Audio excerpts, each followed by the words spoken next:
Hello, and welcome to our virtual Black Hat presentation entitled Repurposing Neural Networks to Generate Synthetic Media for Information Operations. My name is Phil Tully, and I'll be joined later in this slide deck by my colleague Lee Foster. We work together at FireEye, where I'm a staff data scientist on FireEye's data science team, and Lee is the Senior Manager of Information Operations in FireEye's Threat Intelligence Group. For a bit of background about myself, I've been at FireEye for 2 years, and I've been working at the intersection of cybersecurity and machine learning for over 5 years. In a previous academic life, I earned my doctorate in computational neuroscience, and nowadays I perform research and development on FireEye's malware and Intel product offerings. Lee and his team of Intel analysts specialize in identifying cyber-driven nation-state influence campaigns online. He holds a master's degree in political science, a second in intelligence and international security, and is currently pursuing a third master's in analytics. So some quick bookkeeping to start out at first. In this presentation, we're going to try to convince you that open source, pre-trained machine learning models can be leveraged to generate custom synthetic media for malicious purposes. After introducing some core background material, I'll dive into 3 successive proof of concepts for how this can be accomplished today in the text, image, and audio domains. I'm going to channel the 3 wise monkeys and organize these experiments into 3 sections: see no evil, hear no evil, and speak no evil. I'll demonstrate how to fine-tune pre-trained natural language processing, computer vision, and text-to-speech neural networks in order to generate customizable synthetic media. Lee will then wargame out these capabilities in the context of social media-driven information operations, or I/O, and assess the challenges underlying detection, attribution, and response in scenarios where actors can anonymously generate and distribute credible fake content. We'll start off with some background initial material, and for starters, it's worth pointing out that synthetic media is by no means a new development. Methods for manipulating media for specific agendas are as old as the media themselves. You'll see some of the more famous examples illustrated here, including when the chief of the Soviet secret police was photographed walking alongside Joseph Stalin before being retouched out of an official press photo after he himself was arrested and executed during the Great Purge. An image of the pyramids was altered to fit the cover of National Geographic magazine, shifting 2 of them closer together to emphasize their size. Digital graphic After Effects like this became prominent with the advent of Photoshop.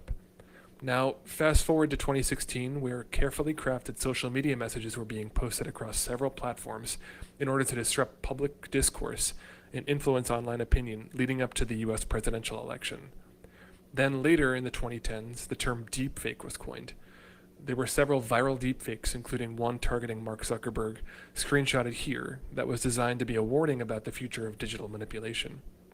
While deepfake videos, including techniques like face swapping and lip syncing, are concerning in the long term, our talk will focus on more basic and arguably more believable synthetic media generation advancements, including in the text, image, and audio domains. We'll provide evidence later in the talk how some of these are already being leveraged as part of I/O campaigns today. Social media has greased the wheels for this type of activity by providing anonymity, immediate global reach, and the ability to go viral, rife data disclosure, and most importantly, a seamless way to share content publicly. The low-hanging fruit nature of this threat environment was illustrated by previous work I was part of, led by John Seymour. 4 years ago at Black Hat, we demonstrated how to generate credible, synthetic text to manipulate social media users for the purpose of simulated phishing attacks. The Snapper bot was shown to combine the best of both worlds. The shotgun approach of phishing, think Nigerian print scams that take little effort and have relatively low success rates, and the more targeted approach of spear phishing that takes additional upfront research effort but typically pays off in terms of higher success rates. By seeding a machine learning model with content read off the target's Twitter timeline and generating text pertaining to their recent tweet history, then simulating this at scale, we could get click-throughs more often and with less effort compared with humans, all due to machine learning. Such generative machine learning models can also be used for good, too. A few examples covered by the popular press are shown here on the left. They can be trained to mimic the voices of those with degenerative speech or language disorders, allowing people to synthesize words in their own voice well after it's been lost. Museums have brought dead artists back to life using machine learning models to interact with visitors in compelling, educational new ways. And activists can narrate their own stories more safely by superimposing fabricated faces over videos of themselves, allowing viewers to more easily empathize without exposing anyone's identities. But as these capabilities proliferate, there are just as many, if not more, misuse cases that have arisen in the real world. A few of those are called out here on the left, including one case in which a scammer used an artificially generated voice of an executive's boss to fool the executive into handing over $240,000. Another in which deepfakers created disturbingly realistic porno videos of women using photos of them involuntarily scraped from the internet. And a last one where a computer vision model was used to generate fake profile pictures for a LinkedIn persona that socially engineered senior government officials. So there's existing evidence showing that machine learning can be used to generate synthetic media for evil purposes. And in this talk, we want to focus on one specific technical methodology that's drastically reduced the amount of time and effort involved in making this happen. Transfer learning is a paradigm for machine learning, in which we start from a large generic model that's been pre-trained for an initial task where copious data is available. We then leverage the model's acquired knowledge to train it further on a different, smaller data set so that it excels at a subsequent related task. This process of training the model further is referred to as fine-tuning, which typically requires less resources compared to training it from scratch. This is illustrated in the diagram on the left. Normally, when there are two separate tasks that need to be solved, a data scientist has to wrangle two separate data sets and train two separate models. In this example, a classifier on the left and a regressor on the right, independently, in order to ship them both to production. And transfer learning shortcuts this process. If task 1 is related to task 2 in a way that task 2 can benefit from the learned representations of task 1, then we can actually use the neural network trained to perform task 1 as a starting point for task 2, all while requiring significantly less initial data for task 2. You can think of this in more relatable terms. If I'm a professional tennis player, I don't need to completely relearn how to swing a racket in order to excel at badminton. In a technical sense, this fine-tuning can be accomplished in several ways. By lowering or freezing learning rates, by making architectural modifications to the network, or by only allowing updates in specific weights or layers. Transfer learning works because early layers produce features that capture general attributes of the training dataset, whereas later layers capture properties of the task it's being trained on. As such, a common fine-tuning approach simply involves freezing the early layers from the pre-trained model and retraining just the last layer using a small dataset for a new task. This is computationally much easier than training a new model from scratch, since most of the learned parameters are taken directly from the pre-trained model. A much smaller number of parameters needs to be learned during fine-tuning. So transfer learning allows certain tasks to be tackled and take less time, with less effort, and at a lower cost. In practice, though, this only works well when people share their pre-trained models. Lucky for us, the culture of machine learning research nowadays has given research to a rich open source model ecosystem. It's become commonplace for well-resourced industry and academic researchers to release their model checkpoints when their state-of-the-art or SOTA work gets accepted into a top-tier conference. Typically, this code is released in the form of GitHub repositories with extensive how-to guides, well-documented readmes, and from my experience, they're generally very well maintained with lots of attention being paid to open issues and bug reports. Oftentimes, this allows other researchers and grad students to easily reproduce figures from the initial papers and potentially use these models in source code as a starting point for their own research projects. This process plays out on a loop, ensuring a healthy, self-reinforcing model supply chain and ultimately a quicker pace of scientific innovation. However, while this emergent model sharing ecosystem beneficially lowers the barrier to entry for non-experts, it also gives a leg up to those seeking to leverage open source models for malicious purposes. But just how much has this barrier to entry been lowered, though? As a starting point, and hopefully this statement shouldn't be too controversial, in security and especially the malware space, we know that adversaries use open source tools like Cobalt Strike, Empire PowerShell, and Mimikatz. And the same concept holds for synthetic media generation. If there are tools out there that make this easier to do, it's safe to assume that those tools will be used. To put this into perspective, we experimented with a pre-trained natural language processing neural net called Generative Pre-trained Transformer, or GPT-2, a pre-trained computer vision neural net called StyleGAN2, and a pre-trained text-to-speech neural net called Speaker Verification to Text-to-Speech Synthesizer, or SV2-TTS. On the right-hand side, you'll see a chart showing these three networks that we'll dive deeper into on upcoming slides, followed by the self-reported resources that the authors used in order to develop their respective models.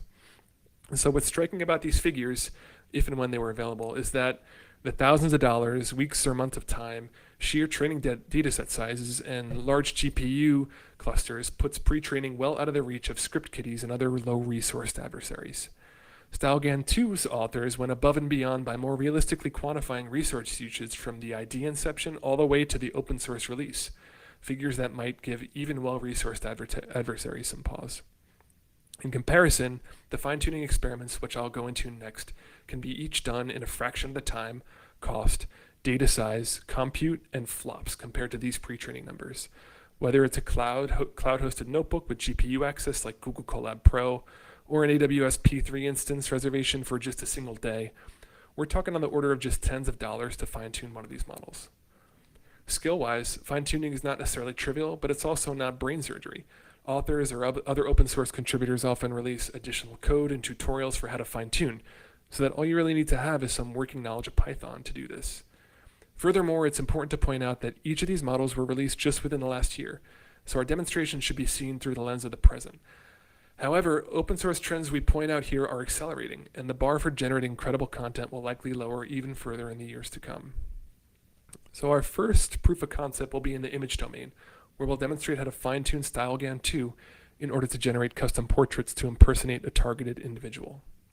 We'll start with a brief overview of StyleGAN2, which, like its predecessor StyleGAN, is architected as a generative adversarial neural network, or GAN. GANs consist of two underlying networks that are pit against each other, hence adversarial. A generator, which generates new instances of data, and a discriminator, which evaluates these instances for authenticity by deciding whether each one belongs to the actual training dataset or not. In this way, the GAN can synthesize indistinguishably fake images based on a training dataset, which for the open source version of StyleGAN2 used here was Flickr Faces High Quality, or FFHQ, a set of 70,000 human faces that are diverse in terms of age, ethnicity, and image background, but also in terms of the presence of accessories like glasses, earrings, and hats. So if you generate images from this off-the-shelf pre-trained model, you get results that look like this. Alternatively, you can visit this now infamous website that will generate a new sample from the pre-trained model every time you refresh the page. In either case, these images are not present in StyleGAN2's original training set, but are completely fabricated from the generative model. These people, in fact, do not, nor never have, existed. Pre-trained StyleGAN2 outputs random, high-quality, and highly diverse images that appear in a similar orientation as the images that it was pre-trained on. But it can also be fine-tuned on private datasets to generate outputs for a custom task that I, as a consumer of their open-source model, am in control of. In this example, we've downloaded a few hundred images of Tom Hanks from an online image search engine, run them through an automated cropping tool called AutoCrop, so that each of them are face-centered and 512 by 512 pixels as required by the pre-trained model, and simply continue training StyleGAN2 by pointing it at this new smaller dataset using a slightly smaller learning rate. After less than a day of training on a single GPU, we then generated outputs from the fine-tuned model using a ready-to-use script available from the original repo. The three images you're seeing of Mr. Hanks on the right are fake. They're generated from our fine-tuned model. You could see that they exhibit a high level of resemblance to Mr. Hanks, and in theory, we could collect cropped images from any target of our choosing and perform the same exercise to generate arbitrarily many fake images of them. In summary, we can cheaply generate fake portraits belonging to a target of our choice at scale from freely available images of them on the internet. Our second proof of concept will be in the audio domain, where we'll demonstrate how to fine-tune SV2 TTS in order to generate custom voices from arbitrary text to impersonate a targeted individual. SV2 TTS is a complex, three-stage model that's capable of performing voice cloning, or text-to-speech from arbitrary text inputs to captured reference speech in real time. So how does this system work? It's comprised of three underlying networks. First, the speaker encoder is trained on thousands of speakers in order to learn an abstract representation of human speech and squeeze it into a compressed embedding of floating point values. Then, the synthesizer, which is based on Google's Tacotron 2, takes text as input and returns a mouse spectrogram, which is a numerical representation of an individual's voice. Lastly, the vocoder, which is based on Google's WaveNet, takes the mouse spectrogram and converts it into an output waveform that we can actually listen to. To emphasize how much data it took for this model to learn useful representations, the tool's authors state that it was pre-trained on over 2,500 hours of audio from over 8,500 individual speakers, which is just a Herculean task for the people involved in that dataset collection. So to demonstrate the kind of output that pre-trained SV2TTS model can generate, I'll let it explain itself using custom input text spoken by an existing voice from their training dataset. Is cloning using an open source model. We're using a pre-trained speaker encoder and providing custom input text in the upper right white box. The pre-trained speaker encoder creates a vector representation of the speaker's voice. These embeddings can be seen in the lower left heat maps. The voice embeddings and text embeddings are combined by a synthesizer to produce the mill spectrograms in the lower right-hand corner. Lastly, a vocoder takes these spectrograms and generates an audio waveform, which you are hearing right now. So the pre-trained SV2TTS can be used to generate speech using arbitrary text from one of a few hundred or so voices, one on which we demonstrated in the last slide. It can also be fine-tuned to generate speech in an arbitrary voice using arbitrary text.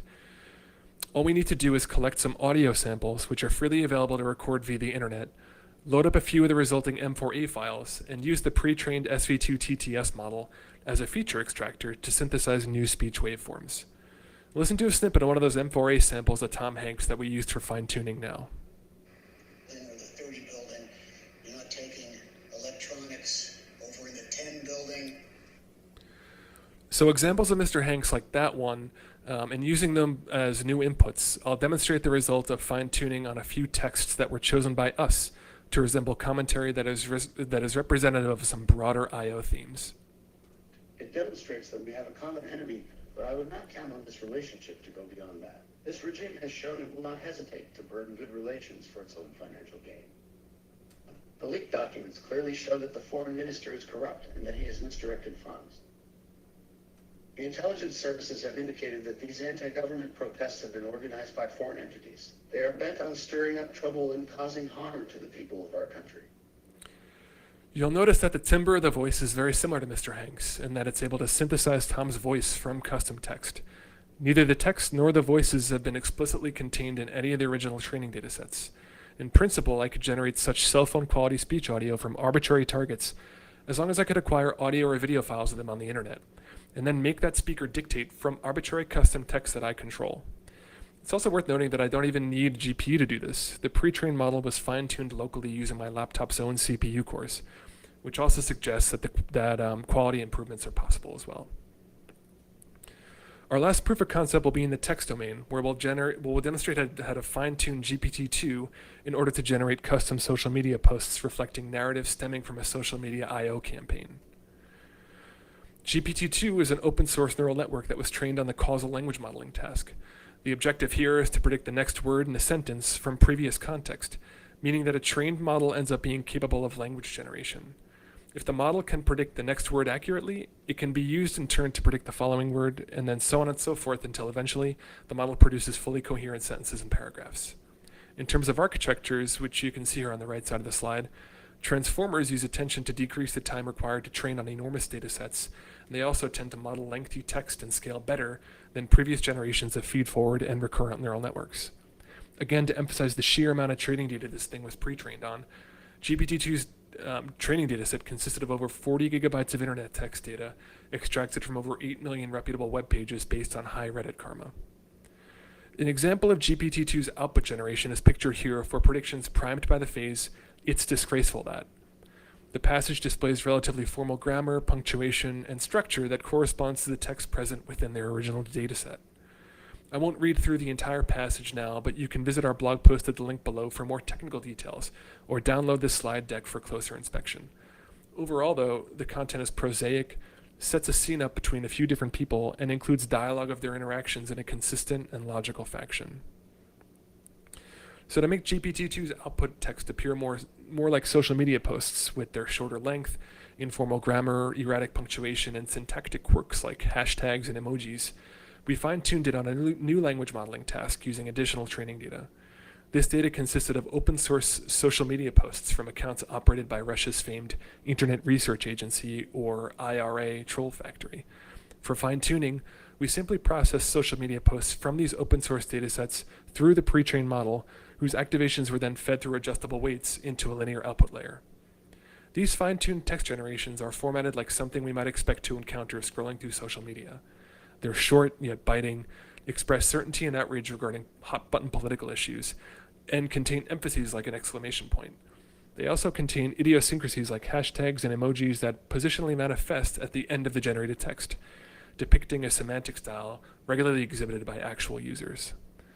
So now that I've gone over some background and technical proof of concepts for how to leverage fine-tuning of open source neural networks for customizable purposes, I'll hand it over to Lee to show you how these capabilities can in turn be leveraged for I/O campaigns.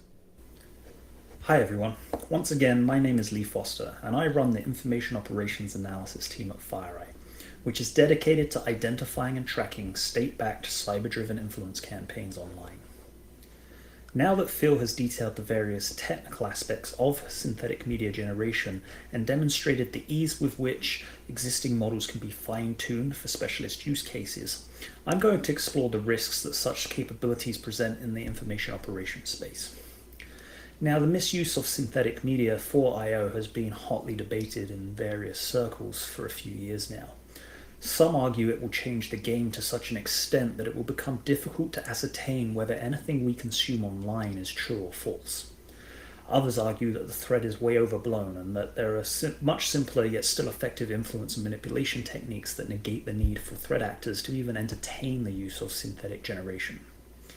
However, the majority of such debates are often overly narrow, over-prioritizing or focusing only on deepfake videos without sufficiently taking into account other types of synthetic media that are easier to produce from a technical standpoint and can be more readily integrated into the types of I/O campaigns my team identifies daily. So what kinds of techniques do we see I/O actors use currently? They are numerous, and while I don't have time to touch on more than a tiny proportion, it's useful to highlight a few current tactics that we've observed that would be particularly conducive to leveraging synthetic media. Last year, for example, my team uncovered an influence campaign we termed Distinguished Impersonator, which we assess is being conducted in support of Iranian political interests. One prominent campaign tactic involves fabricating journalist personas and reaching out to real-world experts and political figures to disingenuously solicit audio and video interviews that advance an Iranian political agenda. The link at the bottom of the slide here directs to some of our public reporting on this campaign if you're interested in more detail. Another common tactic we see is the development of cross-platform online personas that are used to infiltrate target groups or disseminate fabricated content to specific audiences. There are many examples of such activity out there, perhaps most famously the Russian Internet Research Agency that Phil mentioned earlier. However, another recent example is the Ghostwriter campaign that my team has uncovered, a campaign that has leveraged website compromises and used multiple well-developed personas to disseminate fabricated content, such as falsified correspondence of officials in Eastern Europe in support of Russian security interests. Another extremely common tactic is the use of large networks of inauthentic social media accounts pretending to be random, unaffiliated individuals, which are then used to amplify political narratives across platforms and geographies. One prominent recent example of this are the networks we have identified operating on Western social media platforms pushing pro-China narratives around issues such as democracy protests in Hong Kong and the COVID-19 pandemic. The link at the bottom of this slide directs to a presentation me and a colleague gave on some of this activity last year. And finally, other very common techniques include the use of appropriated photos of real individuals to backstop false personas, and the repeated use of identical text on social media to astroturf political commentary. Synthetic media has real potential to exacerbate the use and effectiveness of these tactics. For example, we already regularly observe the use of artificially generated profile photos for inauthentic social media accounts and false personas. But we can readily envision an escalation of this tactic, in which convincing personas are created using artificially generated profile photos trained on images of real people from a target group or geography that correspond to, say, a particular minority group and are used to instigate political conflict or incite animosity and violence. The use of synthetically generated audio interviews in a campaign similar to the pro-Iran Distinguished Impersonator campaign I mentioned previously, trained on a real political expert's voice, would lower an actor's burden by removing the need for them to engage in direct outreach to real people, which would also make attribution more difficult for investigators by reducing available leads such as contact details and modes of communication between the actor and target. and synthetic media would drastically lower the barriers to actors seeking to disseminate diverse text-based content at scale, reducing the investment required to manually create a large corpus of content and the need to repeatedly reuse snippets of identical text. The unifying theme behind all these example use cases is that they would materially help threat actors scale campaigns at low cost and better evade detection. Fine-tuning in particular presents a problem for blue teams, as it allows threat actors to evade classifiers and detection models that are built for pre-trained outputs. This is worrisome as a would-be threat actor, my fine-tuning datasets are private and unknown to the defender at test time. To illustrate this, we performed detection experiments in the text domain using GPT-2.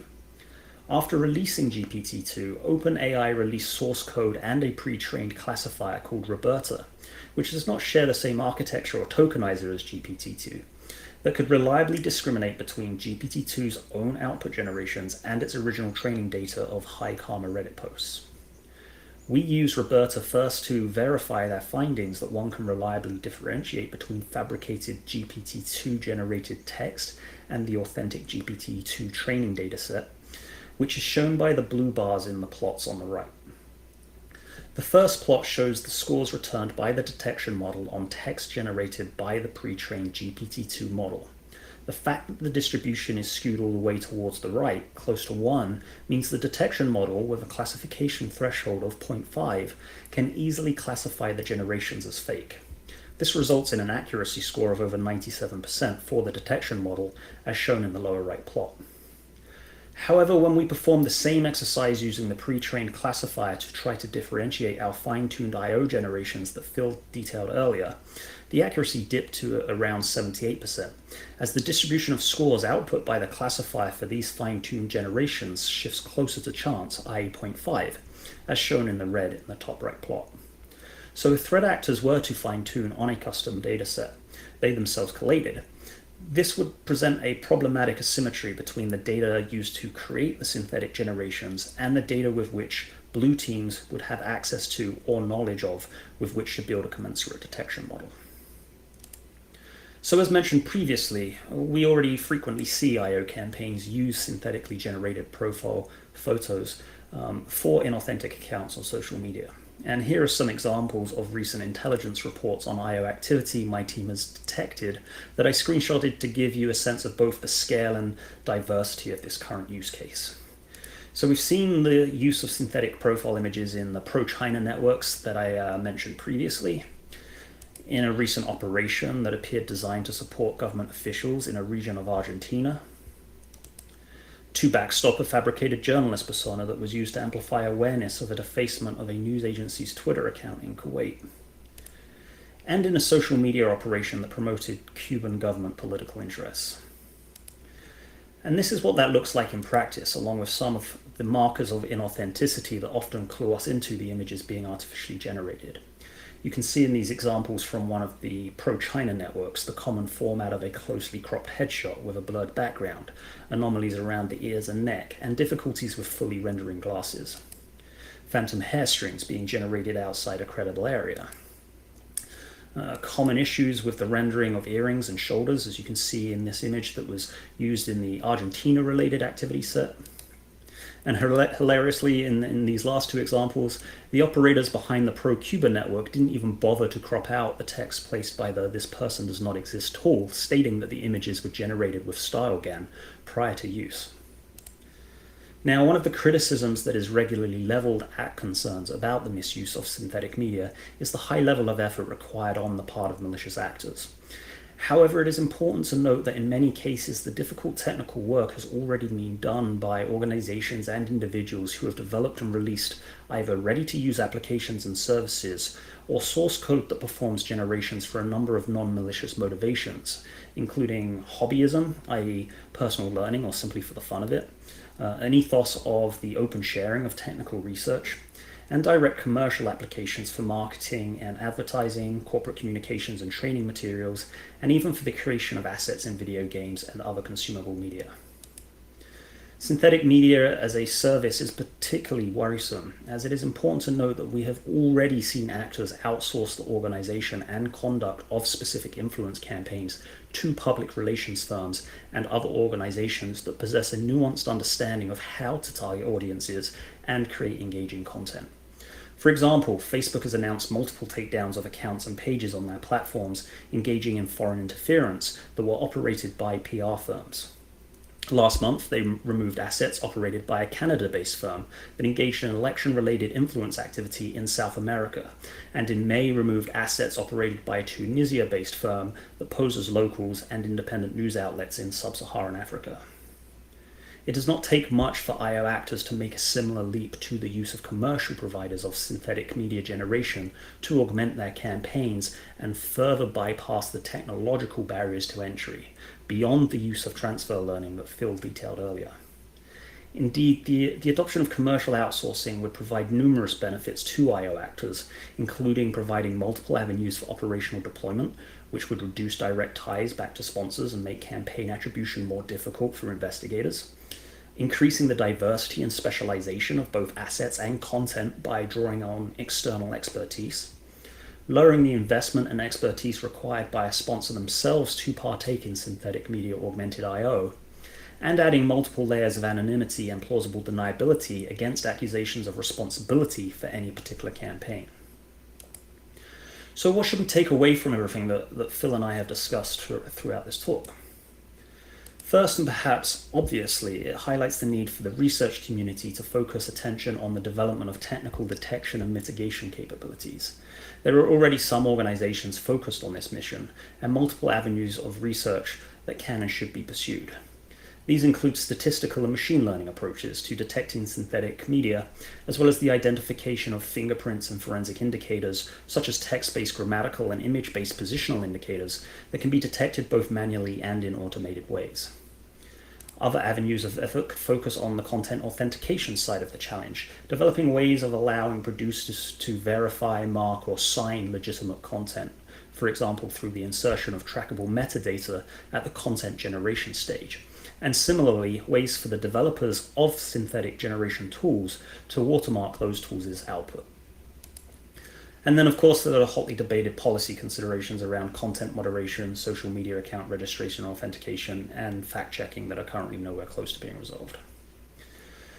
Technical approaches to the challenge alone won't suffice, however, and there's the human aspect to all of this, which we've tagged patching human perception. This includes the importance of building a community-wide approach to mitigating the human impacts of synthetic media augmented I/O and ensuring communities of researchers coalesce around approaches to overcoming the challenges of detection. Threat modeling how synthetic media may be used in future I/O campaigns, and encouraging commercial providers of synthetic generation tools to acknowledge the potential for their abuse by threat actors and verifying customer use cases prior to service provision. Indeed, the Sankey diagram here is the output of an exercise we did in which we surveyed the offerings of some current commercial providers of synthetic media generation services, which we defined as those that explicitly offer paid services instead of, or in addition to, free tools. Looking at image, video, and voice generation offerings, we asked two questions. What specific use cases do these providers market themselves towards, and do they explicitly acknowledge the potential for misuse of their services through any kind of ethics statement? Of the 14 companies we looked at, less than half had any kind of ethics statement. Perhaps equally, if not more concerning, some firms did not even feign to market themselves to any particular use case whatsoever, effectively leaving it up to end users to determine the purposes their synthetic generations might even be used for. Only a couple of companies, specifically in the voice generation space, explicitly stated that they verify and sign off on their customers' end use cases before agreeing to provide services. And there also remains the need for raising awareness and educating consumers of online content about the risks of synthetic media in a responsible manner that doesn't misrepresent the threat, as well as developing legal and regulatory approaches to dealing with information operations and synthetic media. The final takeaway we want to raise is that we are really in the calm before the storm stage of synthetic media's use in information operations. As Phil highlighted, these capabilities continue to become cheaper, both monetarily and in terms of computing power required, easier, more pervasive, and their outputs ever more credible. And there are numerous trends that risk further escalation of the threat. The amount of effort required to fine-tune existing models or train new models will continue to decrease. Multimodal content will likely one day incorporate synthetically generated text, images, and audio in single pieces of content. Image generation capabilities and even commercial services are already moving beyond merely headshots and facial generations to full body shots and advanced video generations.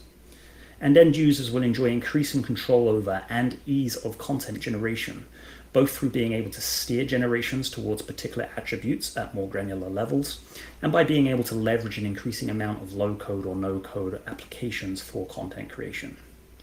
And one really important factor to keep in mind is user susceptibility to misleading content. Some criticize the threat of synthetic media as being overblown because there are still telltale signs of inauthenticity in contemporary synthetic generations. But even if we set aside all the trends I just mentioned, it is critical for us to acknowledge that synthetic generations don't need to be overwhelmingly credible to have that desired effect.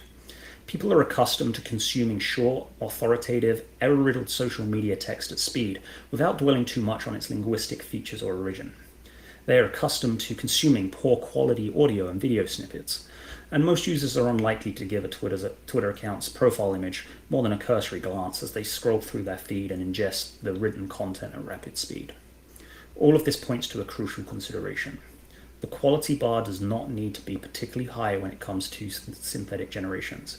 It only needs to remain good enough for a majority of users to not question it in a world characterized by high-speed, high-volume information consumption. So to summarize, fine-tuning for generative impersonation in the text, image, and audio domains can be performed by non-experts, and it can be weaponized for offensive social media-driven information operations. Detection, attribution, and response is challenging in scenarios where actors can anonymously generate and distribute credible fake content using proprietary training datasets. And we as a community can and should help AI researchers, policymakers, and other stakeholders mitigate the harmful effects of open source models. We'd like to thank you for your time today and look forward to answering your questions.